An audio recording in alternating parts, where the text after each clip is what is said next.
Checking my phone, I discovered 13 missed calls, all from my mother-in-law, Martha. Not again, I thought. As I pondered this, my phone vibrated once more. I answered, and Martha's voice, filled with anger, came through. "Excuse me, isn't the allowance for this month $3,000 due?" she demanded. "Excuse me," I retorted. "I'll send the allowance once this month's payment is deposited." Martha raged, completely disregarding my circumstances and only expressing her own desires. I'd had enough of her.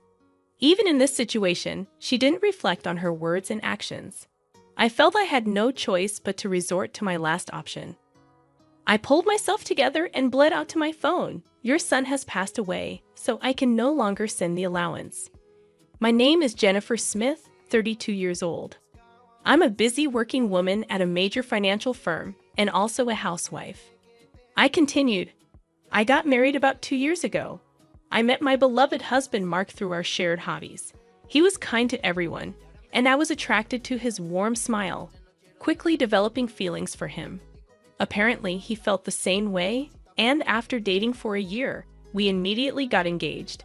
We both believed that we wouldn't meet anyone better than each other.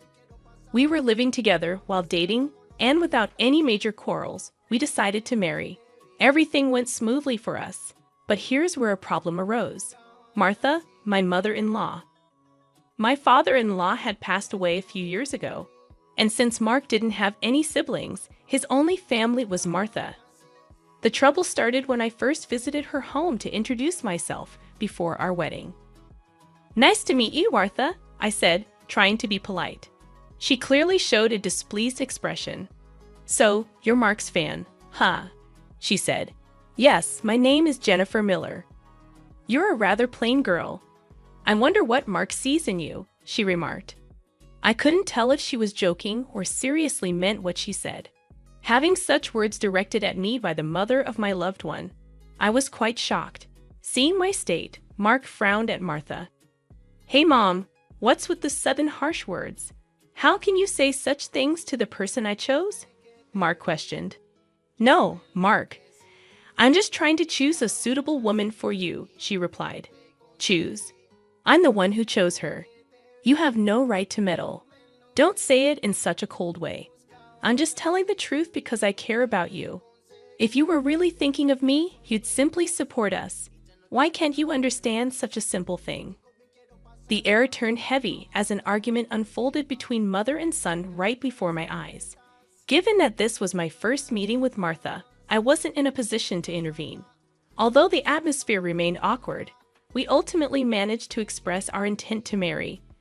As we were leaving, Martha called out to Mark, sounding somewhat disgruntled. "Mark, can I have a word? You're going to keep that promise after you get married, right?" "What promise?" Mark inquired. "You know about the allowance or that?" "Yes, I'll be sure to take care of that. Can we not discuss it here, please?" Mark seemed uncomfortable, and the atmosphere between my husband and his mother was tense, thick with discomfort in the car on the way home. I approached Mark to address the lingering concern that had been bothering me. "Hey, Mark, about the conversation you had with your mom as we were leaving," I began. Mark sighed deeply and began to speak slowly. "Yeah, I should have told you about it, Jennifer. I heard something about an allowance after my dad passed away. I've been sending money to my mom every month." "How much?" I asked. $22,000. $2,000? I couldn't help but raise my voice in surprise. Mark continued, "Actually, my mom has a debt. She lost a lot of money at a casino a long time ago. She's still paying it off, and because her health isn't great these days, she spends a lot of time at home. But she still needs money to live on." $2,000? Isn't that a bit too much?" I questioned. "If I try to lower the amount, she keeps calling me over and over, and no matter what, a mother is still a mother. I worry about her living alone." I understood that Mark was devoted to his mother. However, 2 months after our wedding, during my lunch break one day, I received a phone call from Martha. When I answered, she began to speak in a cheerful tone. "Jennifer, long time no see. Can we chat for a bit?" I hesitated before replying, "Yes, what can I do for you?" "You could start sending me money," she said. I was so taken aback that I couldn't find the words to respond. However, Martha seemed excited to continue the conversation. "You mentioned before that you're working for a financial company, right? That means you have a good salary, doesn't it?" she inquired. "Well, not exactly," I replied, avoiding eye contact. "Are you lying to avoid giving me money?" Martha's tone turned accusatory. "That's not what I mean," I explained. "But Martha, you're still receiving financial support from Mark, aren't you?" In response to my question, Martha defiantly replied, "So what?" I stated what I felt. "Martha, receiving $2,000 in monthly support is a big deal, and yet you're asking for more, really?" Martha questioned, "If you were to send me an additional $1,000, I could avoid burdening Mark." Confused, I asked, "What do you mean by that?" Martha elaborated, "Well, I have Mark as a guarantor for my debts. If I fail to make payments, the debt collectors will go after him. Do you understand?" "But aren't you using part of Mark's $2,000 to pay back the debt?" I inquired. Martha admitted, "I'm short. I haven't told Mark, but I have a significant amount of debt." From Martha's tone, it was apparent that this was a fact even her husband was unaware of. Having children in the future would increase our expenses. Additionally, taking over Martha's debt was not an easy task. If Martha's payments fell behind and the debt fell onto Mark, the interest would likely have accumulated significantly by that time. If I refused to send money, it would eventually become a problem for my husband as well. It was better for Martha to pay off her debt now. Thinking along those lines, I reluctantly agreed to Martha's proposal. "All right, I'll start sending you money," I conceded. Martha seemed relieved, saying, "Really good, Jennifer. I knew you would say that. The total, with Mark's contribution, will be $3,000. But this means you can pay off your debt, right?" "Yes, of course. I should be able to pay it all off in about a year," Martha assured. I pressed, "You promise, right? You'll make sure to pay off all your debts." Martha agreed, and I said, "I get it, so I'll be expecting it from this month onwards." She ended the call abruptly. Physical exhaustion from work, combined with this emotional burden, only added to my stress. $1,000 a month was going to be rough, but it was also to prevent future problems for us. After all, if Martha couldn't make a living, it would upset Mark as well. That night, I promptly reported the matter to my husband. He listened attentively and said I didn't have to do this, but I had already given my word to Martha, and it was a decision made for our future well-being. Mark expressed his gratitude and understanding, even as he maintained a sorry expression throughout. Time flew by, and 2 years had passed since then. The financial aid we thought would end in a year was still ongoing, and even now, we were transferring $3,000 every month to Martha. What's more, about 2 months ago, Mark fell ill and has been unable to go to work. He's on sick leave, so he's receiving disability benefits, but it's a mere pittance compared to his previous salary. Last month, I managed to transfer $3,000 to Martha from my savings, but it would be very challenging if this situation continues. Unbelievably, Martha has not once come to visit her sick son. We have told her about his hospitalization, but she doesn't show up to see him and only contacts me to ask, "You're still sending the money, right?" I was so angry that I decided to confront Mark about the issue. "Mark, don't you think it's wrong that Martha is only concerned about money, even though you're in such a state? We need to think seriously about what to do going forward," I said. Mark agreed, saying, "Yeah, I've been thinking the same thing. I don't want to put more strain on you, Jennifer. This month, too, she's been bombarding me with calls and messages, asking if we sent the money yet. Are you serious? How can she only think about money when her own son is sick?" Mark showed his anger at his mother, his face slightly tense. Then, as if he had an idea, Mark exclaimed, "That's it," and wore a sly grin. "What is it, Mark?" I asked. "Well, this is our last resort. I've come up with something good for my mom," Mark suggested. What Mark proposed was a plan I could never have imagined. Although it could be called inappropriate, it seemed to be the only way to make Martha understand. A few weeks later, Mark was discharged from the hospital. Martha didn't reply to any of our messages, so we didn't tell her about Mark's discharge in the last 2 weeks. Martha's relentless demands for money had reached a point of absurdity. It seemed pointless to continue sending funds to a mother who showed no concern for her son. While Mark and I were enjoying a cup of tea, my phone buzzed with a message. Upon checking, I found 13 missed calls from Martha. As I pondered this, my phone vibrated again, signaling another call from her. "Hello," I answered, turning on the speaker microphone so that Mark could hear. Martha started shouting immediately. "Listen, where's the $33,000 for this month?" "Excuse me, that's right. The money for this month hasn't been transferred yet," I replied. I began to explain Mark's situation, but she interrupted, showing no empathy. "I don't care if he's in the hospital or whatever. It's none of my business. You're working at a good place, right? You must have plenty of savings. Hurry up and transfer it here," Martha shouted angrily. Incredibly, she went on to say something outrageous. "Listen, since you married Mark, if he can't pay, you have to pay me. Understand? If you refuse, I'll make you the guarantor. Got it?" At that moment, something inside me snapped. She was openly displaying her desires without considering our situation at all. I had reached my breaking point. I firmly declare into my smartphone, "Mark has passed away. I can't send you any more money." At these words, Martha blurted out, baffled, "What?" Yes, this was the last resort that my husband suggested, to lie to Martha about Mark's death and observe her reaction.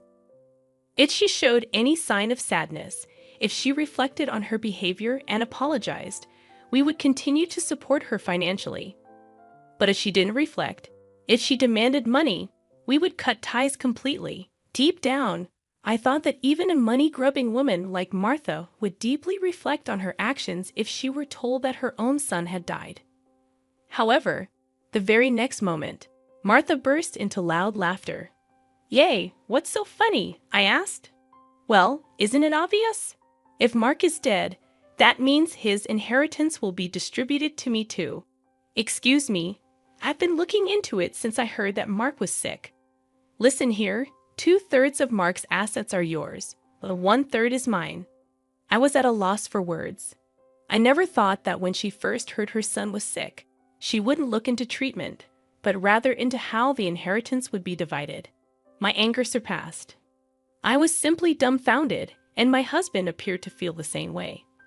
As our eyes met, he slowly nodded, signaling to continue with the plan. I once again addressed Martha in a strong tone. "Martha, did you hear what I said? Mark is dead." "I heard. What about it? Aren't you sad your own son passed away before you?" She callously responded. "You just make sure to send me. I won't let you get away with not doing it," I exclaimed. However, with a click, the phone line was abruptly cut off, and a dial tone echoed. Glancing at my husband, I saw that he was visibly shaking with a face red with anger.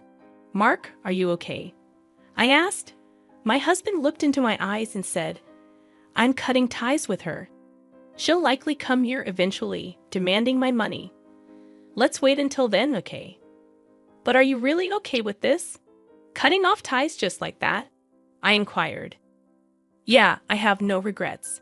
After that call, she's no mother," my husband replied, his eyes filled with hatred, and I felt the same way. A person who only thinks about money over her own son's life is not family to me. A few days later, as we expected, Martha came to our house. For the time being, I decided to hide my husband in the next room and deal with Martha myself. She approached me with a face like a demon. "Hey, give me Mark's inheritance right now," she demanded again. "With that, anything else to say? He's already dead, isn't he?" "It's pointless to say anything now," I retorted. "Yet you never even visited him. What are you saying? Are you really his mother? You're so annoying. Give me the inheritance right away.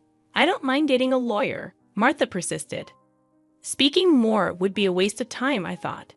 Just as I thought that, my husband emerged from the next room. Seeing him, Martha let out a startled gasp, as if she had seen a ghost. "Mama." Mark said, "Why are you dead?" "Long time no, Mom, sorry, but the news about my death was a lie," Mark explained. "A lie?